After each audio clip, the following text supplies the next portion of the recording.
Sir मैं आपसे पूछना चाहूँगा सबसे तो कि आजमगढ़ की 10 विधानसभा सीटें हैं। उन 10 विधानसभा में पिछली बार एक सीट भाजपा निकाली थी और कांत यादव जी की, वो भी इस बार चुनाव नहीं लड़ रहे हैं। तो क्या लगता है, पहले आजमगढ़ बताइए क्या होने वाला 10 विधानसभा सीटों पर इस बार? तो सीट समाजवादी पार्टी लेगी और पूर्ण बहुमत से ज्यादा वोट से जीतेगी 200 सीट। इसका आप क्या मुख्य कारण मानते हैं कि समाजवादी पार्टी 10 सीटों कैसे ले जाएगी? क्या मुख्य कारण होंगे इसके? वो कारण जो सत्ताधारी पार्टी है वो विकास नहीं किया, झूठ बोला, पढ़ाई के लड़कों की जिंदगी तबाह हो गई, किसानों को तबाह कर दिया। जो अन्नदाता हमारा है, जिसके लिए आधी आबादी जिसके ऊपर निर्भर है, उनको ये लोग गोली से मारे, गाड़ी चढ़ा दिए, झूठ बोले। झूठ बोलने में नंबर 1 पार्टी दुनिया में। इतना झूठा आदमी दोनों CM PM दोनों इतने झूठे हैं, कितना झूठा आदमी हिंदुस्तान के दुनिया में नहीं कोई है। इनके विरोध में हम लोग खड़े हुए हैं। भैया आप इनकी बात से सहमत हैं? सहमत है। तो जो सर ने तर्क दिए हैं, आप उन सारे तर्क से सहमत है? कुछ और उसमें अपना कोई एडिशनल बात बोलना चाहेंगे? नहीं सहमत है। महंगाई और बेरोजगारी इस सरकार में ज्यादा ही है। जो भाजपा सरकार कह रही है कि हमने आजमगढ़ में विश्वविद्यालय दिया, उस पर क्या सोचते हैं फिर आप? कहाँ विश्वविद्यालय दिया? विश्वविद्यालय पास कर दिया है, भविष्य में बनेगा आजमगढ़ में, उस पर क्या सोचते हैं फिर आप? पता नहीं बनेगा कि नहीं बनेगा, सिर्फ तो मुद्दा है। वो तो सिर्फ फीता काटते हैं। जहां अखिलेश ने कुछ काम किया जाके फीता काटे। यूनिवर्सिटी नहीं बनाएंगे, वो सिर्फ वोट के लिए लालच दे रहे हैं। यूनिवर्सिटी नहीं बना। और हम लोग जिस क्षेत्र के हैं उस क्षेत्र के विधायक आलम बदी साहब हैं, उनके बारे में कहा जाता है कि आलम बदी नहीं आंधी है, उत्तर प्रदेश का गांधी है। हम लोग उनके नीचे काम करते हैं ईमानदारी से। हर वर्ग को हम लोग विकास के, हर वर्ग के लोग। और इस वक्त निजामाबाद में हर वर्ग समाजवादी पार्टी आलम बदी के साथ खड़ा है और कम से कम 30,000 वोट से इंशाल्लाह वो जीतेंगे। अच्छा ठीक है सर, जैसा बता रहे हैं भैया कि बात करते करते निजामाबाद की बात करने लगे, आलमबदी जी की बात आ गई है। आलमबदी जी की छवि एक ईमानदार विधायक के रूप में है। मैं निजामाबाद में सर्वे कर रहा था, वहाँ के लोग ये कह रहे थे एक छवि होना, एक सच में ऐसी छवि होना, दोनों बड़ा अंतर है। वो घर से निकलते नहीं है, किसी घर जाते नहीं है, ये सब एलिगेशन उन पर लग रहे थे। तो इस पर आप क्या बोलेंगे? देखिए, जब से ये चल रहा है, सरकार चल रही है, या जब से इलेक्शन हो रहा है, मैं समझता हूँ कि मेरा गांव है इसरौली, वहाँ पर आज तक 1955 या जो भी कह लीजिए, आज तक किसी विधायक या किसी MP ने काम नहीं किया है। जो काम भी किया वो आलम बदी ने किया है। तो आलम बदी ईमानदार भी हैं और ईमानदारी के साथ जितना पैसा निधि का आता है वो इन गाँवों में तकसीम करके, बांट करके विकास करते हैं। उनके जैसा मैं समझता हूं कि अभी तक कोई विधायक पैदा नहीं हुआ आजमगढ़ में। अच्छा, आपके आजमगढ़ की एक और विधानसभा जहां से गुड्डू जमाली जी विधायक थे, फिर वो समाजवादी पार्टी में चले गए, उन्हें टिकट नहीं मिला। मुबारकपुर की बात कर रहा हूं मैं। अब उन्होंने AIMIM का दामन थाम लिया है, उन पे क्या बोलेंगे? क्या आजमगढ़ की 10 विधानसभा सीटों में से क्या एक बार खाता खुल जाएगा MIM का? देखिए, गुड्डू जमाली या शाह आलम जो है, उनके आने से समाजवादी की जीत और पक्की हो गई है। वरना ये डर था कि जो है कहीं जो है BSP जो है जीत जाती, लेकिन गुड्डू जमाली MIM से लड़ने की वजह से ये अखिलेश जो है उनका जीतना एकदम पक्का हो गया है। अगले साथ मुबारकपुर से, मतलब कि आप ये कहना चाह रहे हैं कि आजमगढ़ 10 विधानसभा सीटें हैं, वहाँ पे समाजवादी पार्टी ही आ रही है। 10 की 10 अभी आप इनसे सहमत हैं? बिल्कुल बिल्कुल। अब प्रदेश में क्या होना चाहिए फिर? प्रदेश में बदलाव आएगा। बदलाव आएगा इस बार? विकास के मुद्दे पर विकास के मुद्दे बदलाव आएगा, मतलब क्या? डर रही थे। अच्छा, मान लीजिए आप कह रहे हैं भाजपा का बदलाव आना जरूरी है, तो सिर्फ समाजवादी पार्टी ही क्यों विकल्प देख रहे हैं आप? कांग्रेस, आम आदमी पार्टी या फिर बसपा का विकल्प क्यों नहीं देख रहे हैं? वो 5 बार बसपा की सरकार में बहुत विकास हुआ, तो उस वक्त की सरकार में भी नहीं काम हुआ है। लॉ एंड ऑर्डर के मामले में या फिर भेदभाव बहुत किया भाजपा ने। तो ऐसा भेदभाव बताइए। भेदभाव का मतलब ये है कि आप हिंदू है तो मुसलमान है, यही सब करके आप कुछ बता रहे, बोलिए।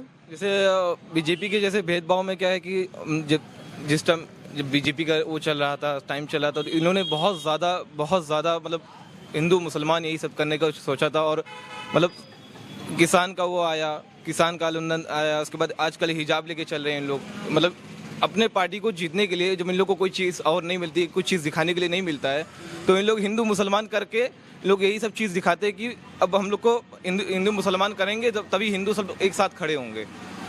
तो आपसे भाजपा का विकल्प आप सपा को देखते हैं? नहीं, मैं सपा को नहीं देखता। किसको देखते? किसी को देखते होंगे। और अगर जगह से अगर भाजपा इस टाइम हट जाएगी, तो अगर अब कांग्रेस आए, मुझे उससे कोई नहीं है, लेकिन भाजपा हटना चाहिए। भाजपा हटना चाहिए। सर मैं आपसे पूछना चाहूँगा, जैसे भाई बता रहे थे कि प्रदेश से भाजपा हटनी चाहिए, विकल्प के रूप में कोई भी आ जाए, इससे सहमत हैं आप? इस वक्त उत्तर प्रदेश में चुनाव जो हो रहा है वो जनता बनाम भाजपा हो रहा है, कोई दल नहीं लड़ रहा है। जनता ने ये मूड बना लिया है कि उत्तर प्रदेश से भारतीय जनता पार्टी का पूर्ण रूप से सफाया होना चाहिए, विकास की सरकार बननी चाहिए, और भारतीय जनता पार्टी से अगर कोई लड़ रहा है तो समाजवादी पार्टी और उसके गठबंधन के लोग लड़ रहे हैं।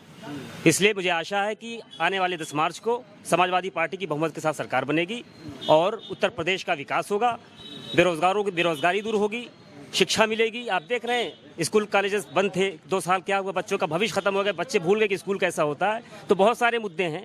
भारतीय जनता पार्टी को बहुमत की सरकार थी, उनको विकास करने का पूरा मौका मिला था। सेंट्रल में सरकार थी उनकी, उत्तर प्रदेश में बहुमत की सरकार थी, प्रचंड बहुमत की गवर्नमेंट ने हर मामले में, विकास के मामले में विफल रही है। सर जैसे अभी आपने एक बात बोली कि 2 साल विद्यालय स्कूल बंद रहे हैं, तो इस पे एक छोटा सा तर्क यही है कि कोरोना काल था। अब कोरोना कुछ पार्टी तो लाई नहीं थी, अब बंद करना, देश में नहीं बाहर भी बंद थे, तो इस पे टारगेट करना सही है? मेरी बात सुने, बिल्कुल, और देशों में, पूरी दुनिया में बंद थे स्कूल, लेकिन वहाँ के मैनेजमेंट्स ने, वहाँ की गवर्नमेंट्स ने, वहाँ की सरकार ने ऐसी सुविधाएं उपलब्ध की कि बच्चे घर बैठ कर पढ़ सकें, ऐसा सिस्टम बनाया, ऐसी लॉजिक बनाई। यहाँ क्या हुआ आप मुझे बताइए? यहाँ पे तो ये हुआ कि फीस ली जा रही है, स्कूल बंद है उसके बावजूद फीस ली जा रही है, टॉर्चर किया जा रहा है। मैं एक शिक्षक का बेटा हूँ, एक शिक्षिका का पति हूँ। मैंने देखा है किस तरीके से तनख्वाह ली है टीचरों ने। 70 हजार रुपए मेरी बीवी खुद लेकर आई, ये अननेसेसरी पैसे गए, ये सारी चीजें हैं ना। उसको काट करके उस बजट को कुछ करना चाहिए था बच्चों के लिए, तो गवर्नमेंट ने किया नहीं है, नहीं किया। सर जैसे कोरोना का जब काल आया तब सडनली एक ऑनलाइन की तरफ शिफ्ट हो गए सब लोग, क्योंकि मजबूरी थी शिफ्ट होना हमारा। तो आपको नहीं लगता कि हमारा देश तैयार नहीं था ऑनलाइन की तरफ शिफ्ट होने के लिए, मजबूरी में होना पड़ा इसलिए विफल हो गए? मात्र 10 से 5% लोग आज मोबाइल ऑनलाइन से एजुकेशन हासिल कर सकते हैं, 90% लोग नहीं कर सकते, क्योंकि हमारा भारत गांव में बसता है, हमारा हिंदुस्तान गांव में बसता है, हमारा देश गांव में बसता है। इस चीज़ को नरेंद्र मोदी जी को, योगी जी को या हमारी गवर्नमेंट को सोचना चाहिए था कि हिंदुस्तान आज भी 80% गांव में बसता है। तो सर कोरोना काल से पहले एक बात करूंगा मैं, उस वक्त लोगों के पास मोबाइल, आप जैसे कहना चाह रहे हैं कि लोगों मोबाइल नहीं पढ़ेंगे कैसे ऑनलाइन, सही बात आपकी है। तो जब कोरोना काल आया था उसके पहले मोबाइल तो लोगों के पास नहीं रहे होंगे, तभी कोरोना काल दौरान मोबाइल नहीं रहे होंगे, तो क्या करना चाहिए सरकार को कि लोग पढ़ पाते? आप, अगर आपसे मैं एक सलाह पूछूं कि कोरोना काल के दौरान सरकार को ऐसा कौन सा स्टेप लेना चाहिए था जिससे बच्चे पढ़ पाते? पूरे विद्यालय को सैनिटाइज कराना चाहिए था, डेली का डेली। सारे शिक्षकों को सैनिटाइज कराना चाहिए था, उसके लिए एक किट बनानी चाहिए थी कि बच्चे इस किट में स्कूल आएँ, इस किट में बच्चे विद्यालय आएँ। ये सिस्टम गवर्नमेंट को लगाना चाहिए था। गवर्नमेंट ने ऐसा कुछ नहीं किया, वो अपने कोरोना काल के पूरे कार्य में लूटने घसोटने का कार्य किया है। हमारे देश में सबसे बड़ी विडंबना ये है, सबसे बड़ा दुख की बात है कि कोई जब आपदा आती है तो उसको भी लोग अवसर में बदल देते हैं। ये हमारे देश के नेता या हमारे देश के नागरिक करते हैं, चाहे वो अधिकारी हो, चाहे वो शिक्षक हो, चाहे कोई भी समाज का वर्ग हो। जब कोई आपदा आती है तो फौरन जो है वो स्वार्थ उनका जग जाता है और बेईमानी यारी करने लगते हैं। ये आपने प्रैक्टिकली देखा होगा। जैसे मैं आप हमारे दर्शकों को बताइए किस चीज़ को आप पर्टिकुलर बोलना चाह रहे हैं, किस चीज़ को पर्टिकुलर बोल रहे हैं आप? जैसे वैक्सीन आई, उनके नाम पे क्या हुआ? अधिकारी क्या हुआ? क्या हुआ आप नहीं जानते क्या? आपने देश देखा होगा, आपने दुनिया देखी होगी, आप जर्नलिस्ट हैं पेशे से। मैं भी पत्रकार हूँ, संपादक हूँ, पत्रकार ही नहीं संपादक हूँ। 18 साल से मेरी मैगजीन का प्रकाशन हो रहा है। तो आपने देखा किस तरीके से आपदा में, कोरोना काल में अधिकारियों ने लूटा है। जो योजनाएं पहुँचनी चाहिए थी पहुँची, वो जिस तरीके से उनको मिलना चाहिए था मिला, वो ऐसा कुछ नहीं मिला जी, बिल्कुल नहीं मिला।